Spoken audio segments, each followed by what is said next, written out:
Baseball is considered the great American pastime, and here at Cheney Stadium, the Tacoma Rainiers keep things classy. But beyond the games, there's a lot going on behind the scenes. So this is your turf. This is the turf, yes, exactly, yeah, Right. No pun intended.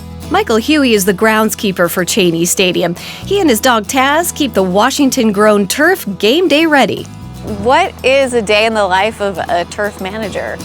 We have a few different types of days. We've got normal maintenance days, maybe where there's nothing going on the field. We do our mowing, we do our fertilizations, our sprays, aerifications, the cultural practices. And then we have game days. So we have baseball games, we have soccer matches, and those both look a little different. But both of those days typically are about anywhere between 14 to 18-hour days. And then we also have conversion days, which are a couple days strung together where we're converting from baseball to soccer or vice versa. Those days are also very long. Yeah, that's awesome. And you have your helper right here. Yeah, we got one helper. This is about the extent of what he This is does. about the extent Yeah, of he's it. more of a supervisor. I love it.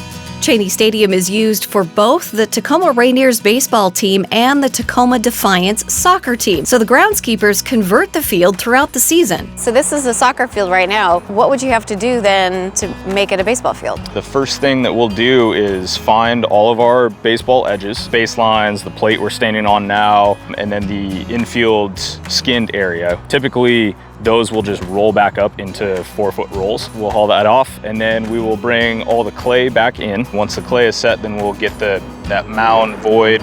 We'll get that popped out of the ground and haul the mound back in from the parking lot. A lot of the time it happens overnight. All night long. But The lines that we see, that's from the mowing. that's all the mow pattern. Yeah, the mow pattern. Yep, all the light stripes are going away from us, all the dark stripes are coming towards us. We do use plant growth regulators, and that helps us reduce the amount of times we need to mow, or when we do mow, we're not dumping as much. For baseball, the number one most important aspect is your edges. You've got a ball coming in really quick and it hits just right on that edge. The ball needs to stay down and it needs to stay true, so a player can feel So that. you can't have some uneven edges and stuff Exactly. like that. Yep. The majority of our time is spent on those edges when we're maintaining a baseball field. We're out here with shop vacs and vacuuming the edges, brooms, taking hoses and blasting out all the debris or contaminants that get into the turf. Just trying to keep it clean. How important is what you do to the safety of the players that are out here?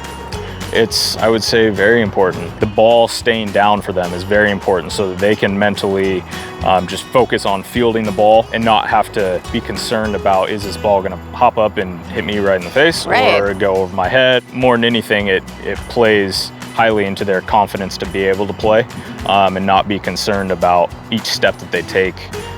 They may slip or something might happen. Do you have any tips for homeowners? Yeah. For lawn care? Yeah. My yard doesn't look that great because I don't put a lot of time into it. Right, well that's understandable for you. Yeah, if you could airify once a year, even once every other year, or dethatch, those are pretty important just to let the turf breathe.